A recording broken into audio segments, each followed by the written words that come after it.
Good afternoon everyone, কেমন আছেন সবাই? আই হোপ প্রত্যেকে ভালো আছেন। আমরা চলে এসেছি আজকে পোস্ট মার্কেট অ্যানালিসিসে, আর আমি জয়ন্ত সরকার আইএলএম এর পক্ষ থেকে আজকের সারাদিনের বাজারের যে উইকনেস সেটাকে আলোচনা করব। এবং বাজারে আমরা দেখতে পাচ্ছি নিফটি তো উইক রয়েছে, বাট বাকি আদার সেক্টর যারা রয়েছে, যারা নিফটিকে নিচে নামিয়ে নিয়েছে, তাদের উপরে কি তাদের ইম্প্যাক্টটা অ্যাকচুয়ালি কি ছিল, যার এফেক্ট আমরা দেখতে পেরেছি যে নিফটির উপরে পড়েছে, ওদের ইম্প্যাক্ট এদের এফেক্ট। তো পোস্ট মার্কেট অ্যানালিসিস বাই আইএলএম, সেখানে আমরা রিসার্চ ডিসক্লেমারের সাথে সম্পূর্ণ আলোচনা করে থাকি জিনিসগুলো। তো সেই রিসার্চ ডিসক্লেমারের ভেতরে কিন্তু আমাদের যেগুলো থাকছে, টেকনিক্যাল প্যারামিটার থাকছে, ক্যান্ডেলস্টিক প্যাটার্ন, আরএসআই থাকছে, বলিঞ্জার ব্যান্ড থাকছে, সাথে ওপেন ইন্টারেস্ট থাকছে। এবং গ্লোবাল কিউজ এর ভেতরে আমরা দেখি brand crude, dollar index, global indexes. Main culprit হচ্ছে এরা তিনজনের ভেতরে কিন্তু ইম্প্যাক্ট কিছু না কিছু আছে, আমরা একটু দেখে নেবো। পাশাপাশি ইউএস ডলার, ইউএসডি আইএনআর যেটা রয়েছে, ঠিক আছে, ইন্ডিয়া ভিক্স এর কন্ডিশন এবং নিফটি ফিফটির যে আউটলুক এবং সেক্টর স্পেসিফিক একটু ছোট্ট করে আজকে ভিউ দিয়ে দেখে নেবো। তিনটে মেজর স্টক দেখে নেবো ফর সুইং ট্রেডিং, এবং আমরা option strategy for next day বা নেক্সট উইকের জন্য। সেখানে দাঁড়িয়ে আমরা যা দেখতে পাচ্ছি বাজারের কন্ডিশন, প্রথমে দেখে নেবো ব্রেন্ট ক্রুড। ব্রেন্ট ক্রুডে গতকালই আমি বলেছি একটা কিন্তু পজিটিভ ডাইভারজেন্স ফর্ম হয়েছে, তো সেই ফরমেশনটা এখন অব্দি ফাইনাল কোনো রকম কনফার্মেশন দেয়নি, যতক্ষণ না পজিটিভ ক্যান্ডেল আসছে। এখানে পজিটিভ ক্যান্ডেল বানানোর চেষ্টা চলছে ব্রেন্ট ক্রুডে, বাট সেখানে এখন অব্দি দেখতে পাচ্ছি পজিটিভিটি রয়েছে, বাট বড় ফলও কিন্তু নেই। সুতরাং এখান থেকে কিছু একটা হলেও হতে পারে, আগাম ইন্ডিকেশন কিন্তু আরএসআই দেয়, ঠিক আছে। এবং প্রাইস অ্যাকশনে যেটা দেখতে পাচ্ছি, এটা কাইন্ড অফ লাস্ট এঙ্গালফিং বলা হয় ক্যান্ডেলটাকে।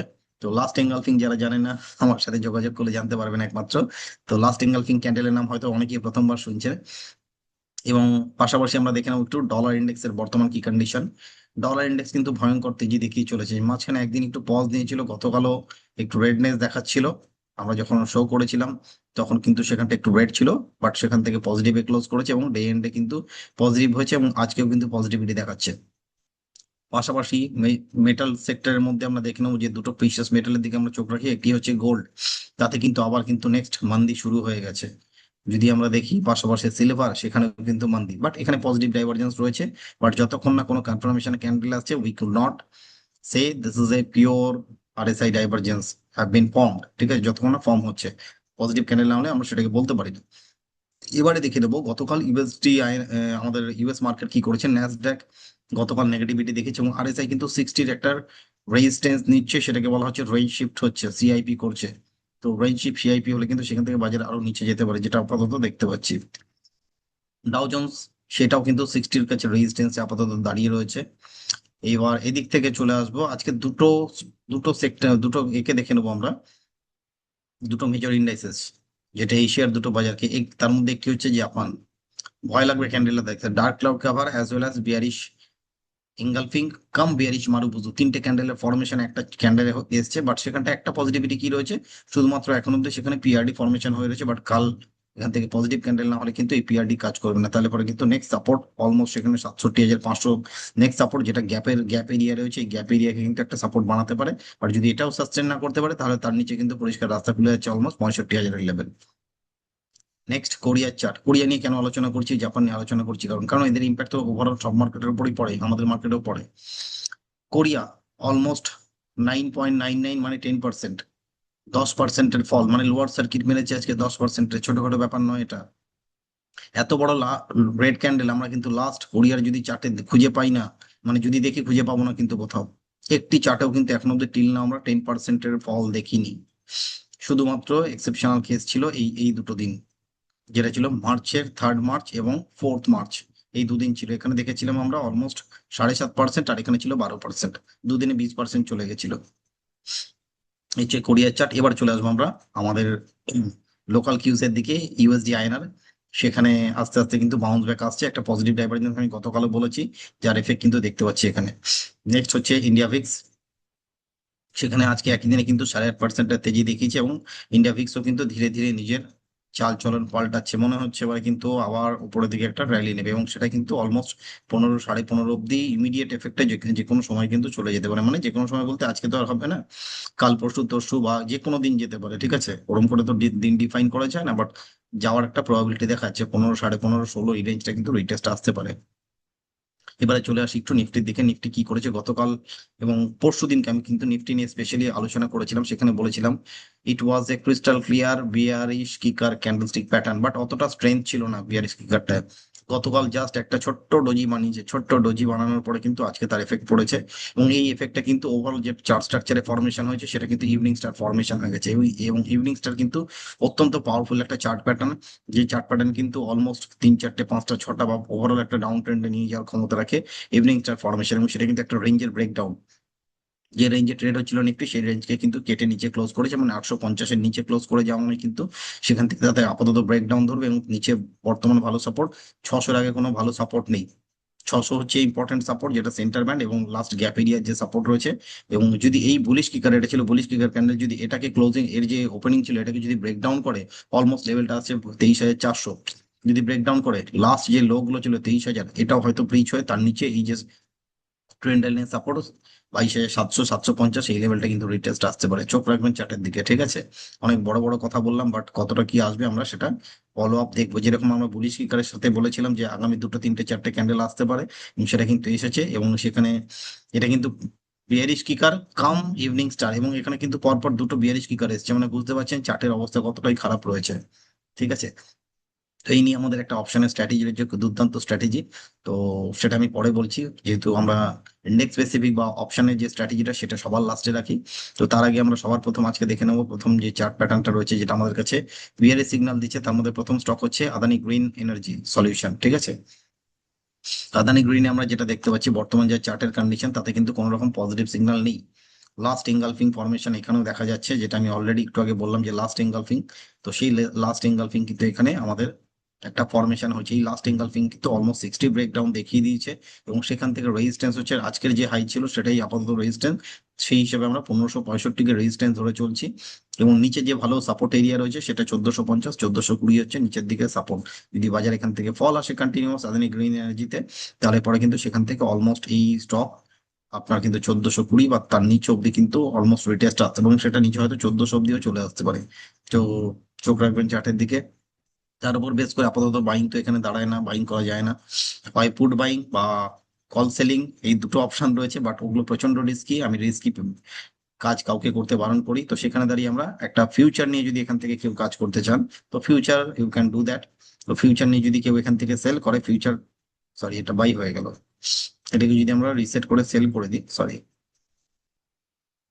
এটাকে যদি আমরা 1 লট সেল করি এখান থেকে ফিউচারে, তাহলে পরে অবশ্যই কিন্তু এখানটা একটা প্রোটেকশন নিয়ে যাবেন, একটা কল অবশ্যই সাথে নিয়ে যাবেন, যেহেতু জুন মাস আর বেশি দিন বাকি নেই, ঠিক আছে? মানে এক্সপায়ারি হতে নেক্সট উইক মঙ্গলবারই এর এক্সপায়ারি হয়ে যাবে। সেক্ষেত্রে কেউ কেউ চাইলে আবার সেখান থেকে জুলাই এক্সপায়ারি নিয়েও কাজ করতে পারেন। অবশ্যই একটা অ্যাট দ্য মানি কল অপশনকে নিয়ে কাজ করবেন, যাতে উপরের দিকে যদি বাজার চলে যায় আপনার অ্যাটলিস্ট একটা ব্যাকআপ থাকে। সেখানে কিন্তু আপনার ম্যাক্সিমাম ড্রডাউন আসছে 17,000 সামথিং আপনার ড্রডাউন আসতে পারে। তো সেখানে দাঁড়িয়ে 1510 এলে অবশ্যই পজিশন এক্সিট করে দেওয়া উচিত, তাতে আপনার খুব বেশি ড্রডাউন আসবে না। তো সেটা মাথায় রেখে এখান থেকে এন্ট্রি এক্সিট করা উচিত, ঠিক আছে? এটা হলো আদানি গ্রিন এনার্জি প্রথম স্টক। নেক্সট স্টক হচ্ছে আমাদের জন্য REC, rural electrification corporation limited, যেটা একটা গভর্নমেন্টের একটা মিনি রত্না কোম্পানি। তো সেখানে আপনার আজকে দেখতে পাচ্ছি একটা almost dark cloud cover formation হয়ে গেছে। Dark cloud cover formation equal to bearish chart pattern, এবং সেখান থেকে কিন্তু অলমোস্ট একটা নেগেটিভ সিগন্যাল, অলমোস্ট যে নিচের দিকে সাপোর্ট রয়েছে 350, তার নিচে 339 হচ্ছে ভালো সাপোর্ট এরিয়া, এবং ওপরে যে রেজিস্ট্যান্স আজকের হাইটাকে আমরা রেজিস্ট্যান্স মার্ক করে চলবো, তাতে 372 হচ্ছে রেজিস্ট্যান্স এরিয়া। তো যেহেতু এটাও সেলিং এর স্টক, কোনোভাবে এটাকে ডেলিভারিতে নিয়ে যাওয়ার পসিবল নয়, তো তার জন্য সেখান থেকে সেল যোগ করে যদি কেউ কাজ করতে চায়, তাহলে অবশ্যই একটা পুট কল অপশনকে সাথে নিয়ে যাওয়া উচিত, এবং সেটা হেজিং হিসেবে আপনাকে কিন্তু প্রোটেকশন দেবে। যদি কোনো কারণে উপরের দিকে 372 কেটে যায়, তাহলে পরে কিন্তু লসটা বেড়ে যাবে। তাতে নেকেড ফিউচার নিয়ে কাজ করার থেকে সেখানে কিন্তু একটা কল নিয়ে যাওয়াটা অনেক বুদ্ধিমান বেট। সেখানে দেখি লসটা এখন আপাতত খুব কম দেখাচ্ছে। তো এই লসটা অ্যাকচুয়ালি এতটা হবে না, আর একটু বেশি লস হবে এখানটায়, ঠিক আছে? লসের যে পরিমাণটা আমি আরেকবার জাস্ট রিসেট করে দেখিয়ে দিই, তাহলে জিনিসটা আরো ক্রিস্টাল ক্লিয়ার হয়ে যাবে, কারণ এখানটা একটু আগে বানানো ছিল পজিশনটাকে। এটাকে যদি আমরা সেল করি এখান থেকে 361 অ্যাকচুয়ালি সেলিং প্রাইস রয়েছে, আর যদি একটা কল অপশন কেউ বাই করে নিয়ে যায় অ্যাট দ্য মানিতে, তাহলে 360-এর কল অপশন নিয়ে যাওয়াটা ঠিকঠাক হবে জুন মাসের এক্সপায়ারিতে। তাতে ম্যাক্সিমাম লস আসতে পারে 5530, এবং সেখান থেকে আপনার টোটাল মার্জিন টোটাল 22,000 23,000 টাকা টোটাল মার্জিন লাগছে। এতে কিন্তু যদি নিচের দিকে 339 বা 350 চলে আসে, এটা কিন্তু একটা জ্যাকপট হয়ে যাবে, ঠিক আছে, কারণ এক্সপায়ারি কাছে রয়েছে। নেক্সট স্টক আমাদের জন্য রয়েছে কেইআই ইন্ডাস্ট্রিজ, যেটা ওয়্যারস অ্যান্ড কেবলস এর কোম্পানি। তো সেখানে একটা ফ্ল্যাগ প্যাটার্ন অবশ্যই রয়েছে, বাট ফ্ল্যাগ প্যাটার্নটা কিন্তু খুব একটা এফেক্টিভ নাও হতে পারে, কারণ এখানে দেখতে পাচ্ছি একটা কাইন্ড অফ একটা ছোট্ট বিয়ারিশ এঙ্গালফিং, যেটা তিনখানা ফ্ল্যাগের যে লাস্ট তিনখানা যে ফ্ল্যাগ রয়েছে, ঠিক আছে, ডান্ডার উপরে যে ঝান্ডা পোলের পরে যে তিনটে ফ্ল্যাগ রয়েছে, তিনটে ফ্ল্যাগের বডিকে কিন্তু অলরেডি কিন্তু এঙ্গালফ করে নিয়েছে, যেটা একটা বিয়ারিশ এঙ্গালফিং ক্যান্ডেলস্টিক বলা যেতে পারে এটাকে। এবং সেটাই আমাদের আজকের যে হাইটা রয়েছে সেটাকে রেজিস্ট্যান্স হয়ে যদিও মোটামুটি সেই লেভেলটা দাঁড়াচ্ছে আমাদের কাছে অলমোস্ট 5,710। নিচের দিকে ভালো সাপোর্ট এরিয়া হচ্ছে বর্তমানে এই স্টকটির জন্য 5,370, এবং তার নিচে হচ্ছে 5,300 হচ্ছে ভালো সাপোর্ট এরিয়া। তো সেখানে দাঁড়িয়ে এটাও যেহেতু সেলিং এর স্টক, আজকে কিন্তু তিনটে সেলিং এর স্টক নিয়ে কথা বলেছি, কোনো রকম বাইং এর কিন্তু কথা আমরা বলিনি। তো সেখানে যখন বাইং এর কথা বলিনি, অবশ্যই আমরা সেখানে ফিউচার নিয়ে কাজ করতে হবে, এবং সেটা রিস্ক রিওয়ার্ড রেশিও আপনার কাছে বাই সেল হোল্ডার রেকমেন্ডেশন নয়। আমার হচ্ছে কাজ সেখানটায় যে স্টকটা লং এর জন্য আসছে সেখানে সেফটি বলে দেওয়া, যে স্টকটা আপনার শর্টের জন্য আসছে সেখানটায় সেফটি বলে দেওয়া, যে কারণ সেফটিটা তো দেখে নেওয়াটা সবার আগে ইম্পর্টেন্ট। তো কেই আইনি কাছাকাছি ম্যাক্সিমাম রিস্ক রয়েছে, এবং কেইআই তে কিন্তু এখানে আমাদের স্টপ লস রয়েছে সেখানটায় 5,710। তাহলে 5,710 অব্দি কোনো কারণে যদি ওপরে স্টক ট্রেড হতে শুরু করে, তাহলে পরে কিন্তু অলমোস্ট আপনার 8,000 8,500 টাকার কাছাকাছি কিন্তু লস লস দেখাবে। সেটা কিন্তু কাইন্ডলি হ্যাপি লস হিসাবে অ্যাকসেপ্ট করে নিয়ে বেরিয়ে যেতে হবে, কিছু করার নেই। কারণ আর যদি বাজার নিচের দিকে চলে যায় তাহলে তো বলার কিছু নেই, দারুণ দারুণ গেনের জায়গা রয়েছে, ঠিক আছে, 5,300 অব্দি এলে পরে কিন্তু সুন্দর একটা ডিসেন্ট রিটার্ন। ডিসেন্ট মানে সেটা অলমোস্ট 1:4 এর রিস্ক রেশিও হয়ে যেতে পারে, ঠিক আছে। তো এই অনুযায়ী চোখে চার্টের দিকে চোখ রাখবেন। এবং অপশনের যে স্ট্র্যাটেজিটা রয়েছে ফর মান্থলি এক্সপায়ারি, সেটা আপাতত নিফটির উপরেই আমি দিচ্ছি। নিফটির উপরে যে ভিউটা রয়েছে, ওভারঅল চার্ট প্যাটার্ন দেখতে পাচ্ছি বিয়ারিশ, এবং সেখান থেকে যদি অলমোস্ট আমাদের যে সাপোর্ট লেভেল রয়েছে, সাপোর্ট লেভেল আমরা দেখতে পাচ্ছি 23,600। যদি এত অব্দিও এসে ট্রেড হতে শুরু করে বা এখানেও যদি ক্লোজ করে, তাহলে কিন্তু একটা জ্যাকপট ট্রেড হয়ে যাবে। এবং সেটা আমরা কিসের উপর বেস করে দেখছি, আমরা candlestick pattern, chart pattern, Bollinger band সবকিছু দেখলাম, বাট সেখানটায় আমাদের বাকি থাকছে কি ওপেন ইন্টারেস্ট। সেখানটা যদি আমরা দেখি যে 30 তারিখের যে এক্সপায়ারি, সেখানে হাইয়েস্ট ওপেন ইন্টারেস্ট আপাতত কল পুটে রয়েছে, সেটা 24,000 হাইয়েস্ট কল পুট রয়েছে, বাট তার থেকে ভালো সাপোর্ট রয়েছে নিচের দিকে কিন্তু 23,500। মানে বাজার বলছে কিন্তু 23,500 দিকে ট্রাভেল করে চলে আসা উচিত, যে 23,500 অব্দি বাজার কাজ করবে, ঠিক আছে। তাতে কিন্তু রিস্ক রিওয়ার্ড রেশিওটা অনেকটাই ফেভারেবল, অলমোস্ট 9%-এর লস থাকছে, আর রিওয়ার্ডটা অলমোস্ট 12%-এর কাছাকাছি থাকছে। তো টোটাল মার্জিন লাগছে আপনার এখান থেকে 37,000 মতো মার্জিন লাগবে, যে ব্রোকার থেকে আপনি করুন না কেন, ঠিক আছে। তো এই হচ্ছে আজকের আমাদের ওভারঅল স্ট্র্যাটেজি, এবং সেখানে দাঁড়িয়ে আমাদের ফেসবুকে রিসেন্ট একটি অ্যাড চলছে, অ্যাডের দিকে একটু ফোকাস রাখবেন। যদি আপনাদের কারোর মনে হয় যে হ্যাঁ আমি শিখতে চাই, অবশ্যই যোগাযোগ করুন।